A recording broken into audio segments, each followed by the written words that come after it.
Hi, this is Corey Johnston, and today's lesson is going to take place in the second chapter in the second epistle to Timothy. Paul is writing this from a dungeon in Rome. This is the second time he's imprisoned in Rome. The first time is where Acts 28 leaves off. Paul spends 2 years in a house arrest on Rome, and while he is there, he writes the 4 prison epistles, Ephesians, Philippians, Colossians, and Philemon.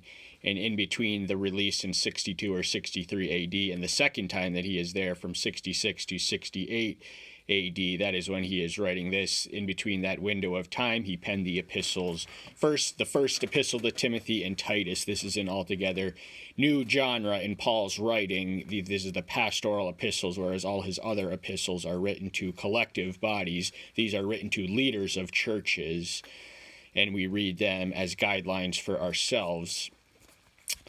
But he opens. So the first time he was in house arrest, he was in house arrest. He had access to all these things. But the second time he was in a dungeon, he was at death's door, and this would be the final. This is the chronologically latest writing of Paul. So this is near the end of his life. He is ready to finish the race, but he wants to pass on the torch to his surrogate son and pastoral protege to keep the flame of the faith alive. And the customary salutation opens the first 2 verses, first chapter, verse 3. I thank Elohim, whom I serve with a clear conscience, as my forefathers did, as I unceasingly remember you in my prayers night and day. First thing we learn from the first part of this sentence is that Paul cared about his integrity, and this was not an idle boast when he said things like, I serve with a clear conscience. He did make the daily practice of rigorous moral inventory. His conscience was a priority to him, and he could say that with honesty. It was not an idle boast. The second thing is this just goes to what we read in the second part of the sentence in the verse is just shows how treasured and valued Timothy was to him, that he would think of him throughout the day to pray on his behalf and his needs. So much of that thoughtfulness would have been transcribed in the writing of this. Verse 6, for this reason I remind you to stir up the gift of Elohim, which is in you through the laying on of my hands. For Elohim has not given us a spirit of cowardice, but of power and of love and of self-control. Elohim has not left us bereft of resources or equipment or sources of strength and weapons to use at our disposal while we wage the Christian life, which is warfare. He has given us courage, and Paul likens the Christian life to a soldier and an athlete and a few other things in the farmer in the passage we're going to cover today.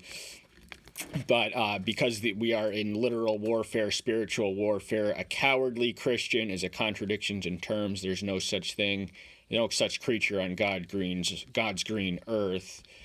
And to have the power and the boldness. Now, if you have the power on top of the courage, you're going to have the boldness in your declaration and proclamation. And love, you can't argue with that. And self-control, now a few people will tell you to throw away the Bible in the trash if it says self-control, and they prefer the word temperance, but they are synonymous, and we're not, word translation Nazis here. Do not be ashamed of the witness of our master, nor of me his prisoner, but suffer hardship with me for the good news according to the power of Elohim. Paul was a literal prisoner at the writing of this. He was his prisoner and chained, but though they could chain Paul, they could not chain his message. His message spread because of his chains, and in spite of his chains, the message got out. That was all that Paul cared about. This much he makes known in the writing of the first chapter of book of Philippians. But speaking of first chapter of Romans, for I am not ashamed of the good news, for it is the power of salvation to the Jew first and then the Gentiles. So there's no reason to be ashamed to witness, to have testimony of truths of what the Master is to us, what he has done in our life. And we should consider ourselves his prisoners, no identity of our own, and soldiers willing to suffer hardships in the fellowship of suffering, knowing that we're protected by the power of Elohim. Verse 12, for this reason I also suffer these, but I am not ashamed, for I know whom I have believed, and am persuaded that he is able to watch over that which I have entrusted to him until that day. He's not ashamed once more, and he would have been embarrassed, and it's a humiliation to be in chains But Paul did not see it that way. He was not ashamed or embarrassed to suffer for the faith, though he had done no wrong. He was persecuted without a cause. He wasn't the threat to the state that the sadistic Emperor Nero thought he was. He was just using the Christians as a scapegoat. But Paul, he had his faith focused and concentrated on the right one, the right object, and this was a infallibly reliable source of trust for him, and he's going to preserve us until the day. Hold the pattern of sound words in which you have heard from me, in belief, in love, which are in Messiah Yahshua. So much of the pastoral epistles are in the communicating the essential of teaching sound doctrine, balanced doctrine, nothing extreme, sound words, nothing elaborate, just simple stuff, sound doctrines, no convoluted heresies that add artificial veneers of sophistication and allure and all this stuff that was going on in the first century. But do it all in belief and love. These are two indisputable forces. These are two irresistible entities.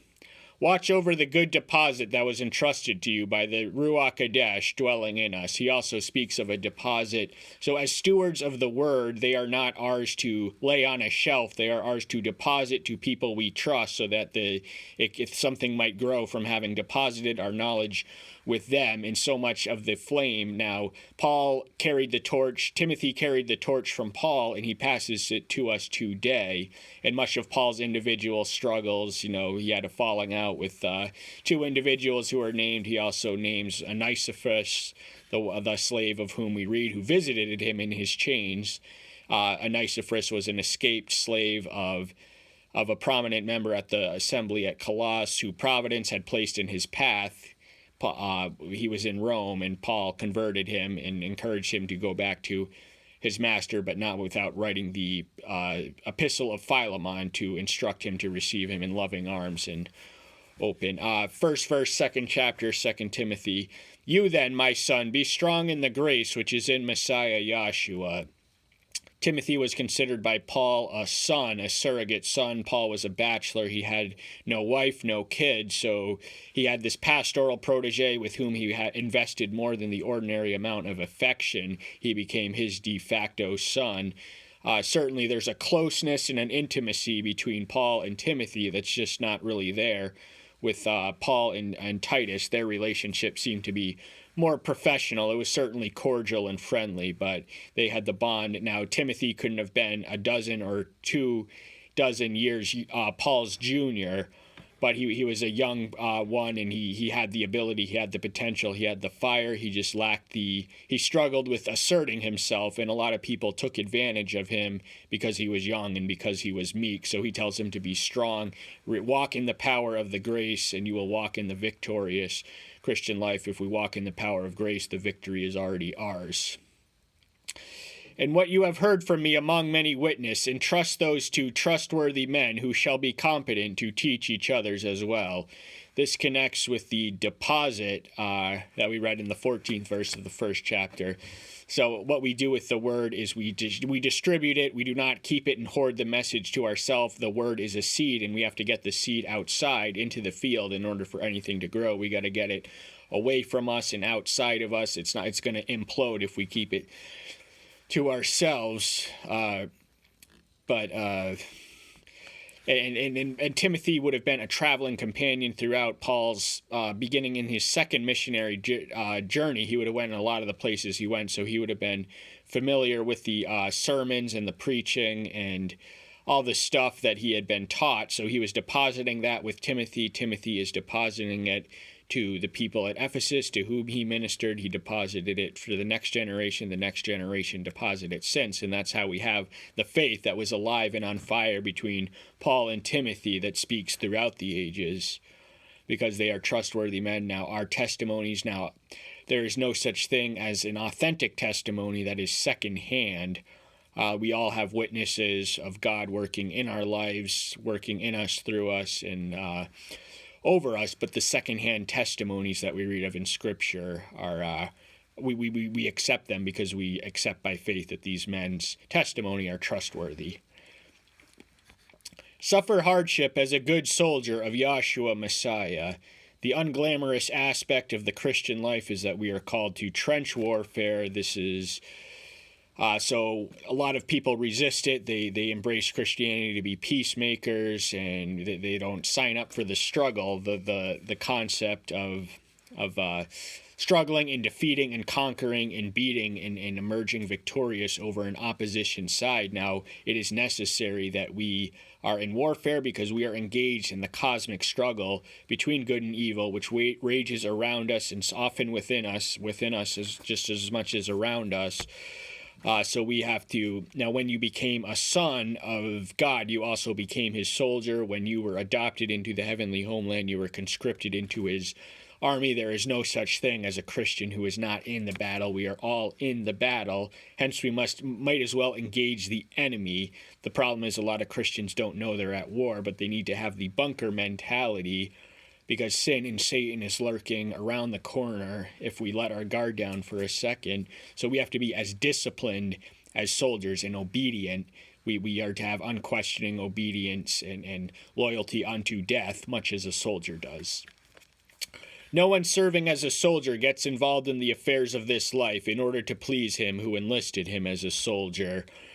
So if you sign up as a soldier, your family life, you are no longer home, you are no longer part of that, you are on the battlefield, you are in the training ground, you are away from your family, you are away from there, you are distanced and removed from the affairs of this life. Your life as you know it consists of being a soldier, and so you are removed from the ordinary or normal affairs of the world, affairs of this life, but this is necessary to obey the one who enlisted you as a soldier, the one who calls you, the one who commands you, the one who controls you. So we all receive the call from the general, the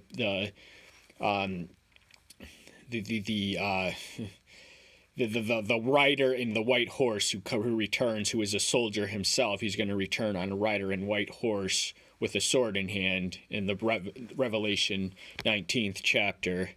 So he is a soldier, so too must we be soldiers.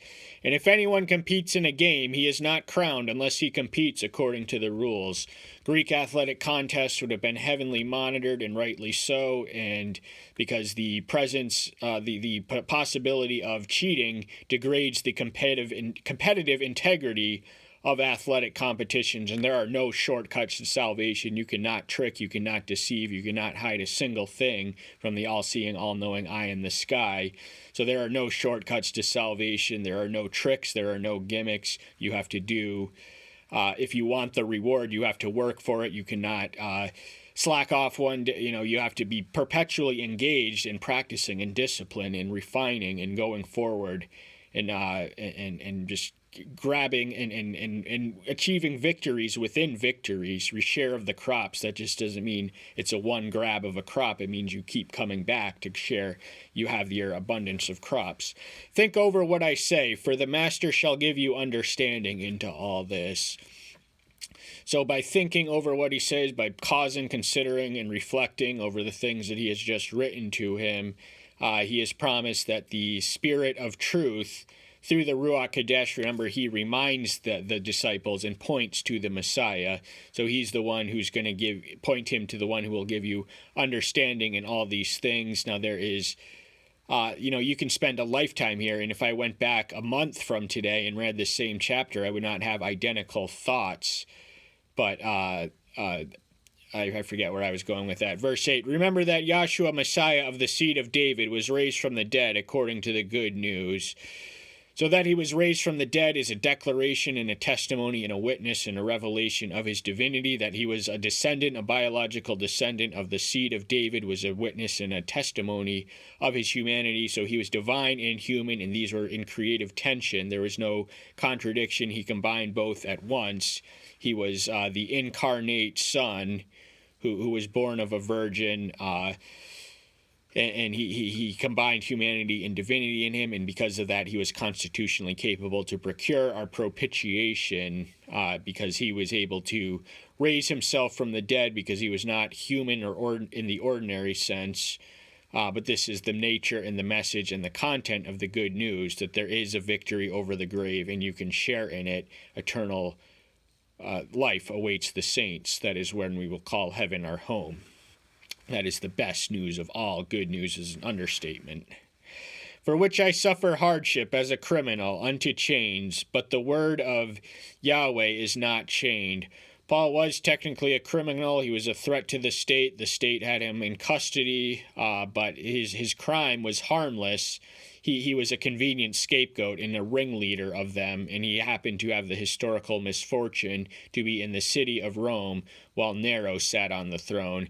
And what happened in the year 66, I believe, Nero there was a massive fire in the city of Rome. Nero may or may not have been responsible for lighting it, but in any case, he did take full advantage of it by consuming much of the charred remains to build himself a massive palace, and he used the Christians as the scapegoats. So it tells you what kind of a guy he was.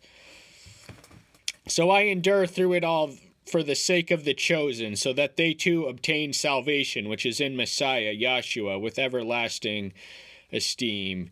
The motivation and incentive for Paul's perseverance and his endurance and his willingness to bite the bullet and to go all the way in spite of all the obstacles, in spite of all the opposition, was for the sake of the elect. So this salvation that he had, he wanted to share with others. It was not enough for him to it's almost anathema to the spirit of salvation to hoard it to oneself. You have to bring others. You have to share the life that you have and witness of what you have.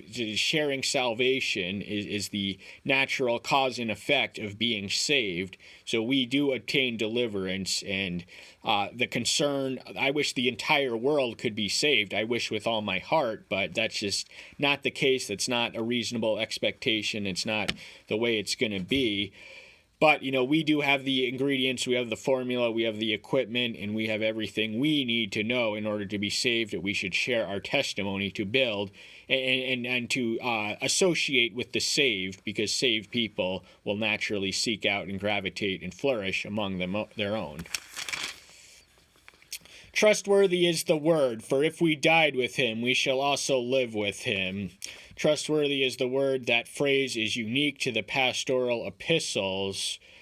We find it nowhere else, but it's just a way of prefacing, saying that what he has to say is real, it's authentic, it's verifiable, it is trustworthy, it is true.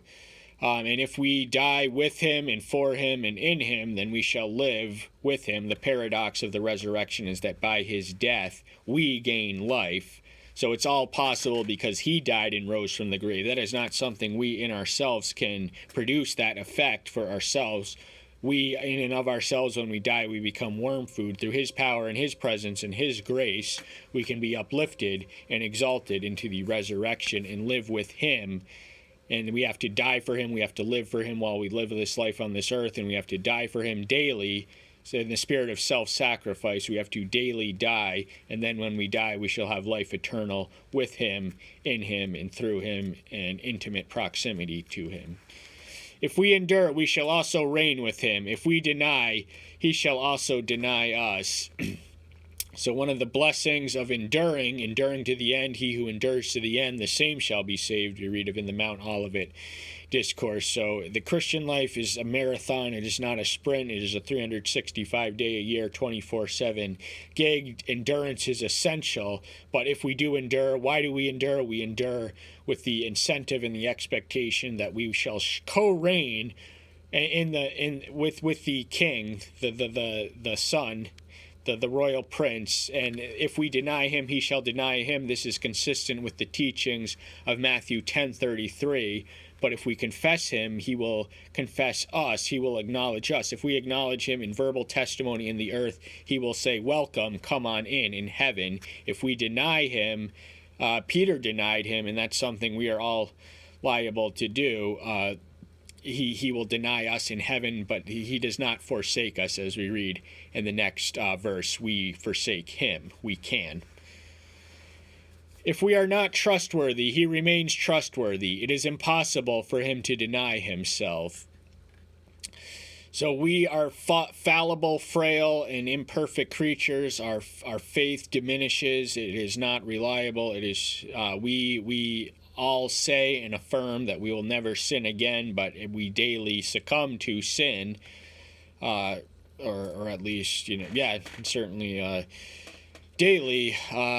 But because he is trustworthy, we are not saved by our promises for him. We are saved by his promises to us. We are not saved what we do for him. We are saved what he did for us. So he is trustworthy. He is faithful. We can forsake him once we reach that hand across from him and say, "Till death do us part." He will be there the whole way. Even if we forsake him, he will be right around the corner. He is omnipresent. So we can't get rid of him. We can reject him, but we cannot get rid of him. But it is impossible for him to deny himself, because that is inconsistent with his character. He's not going to live in people who are in the practice of denying him in the presence of others. So that's all. We're going to divide this chapter in half. That's all the time we have for today. Thank you so much. I'm so glad you're here. Stay tuned until next time. I'll see you then. Bye-bye.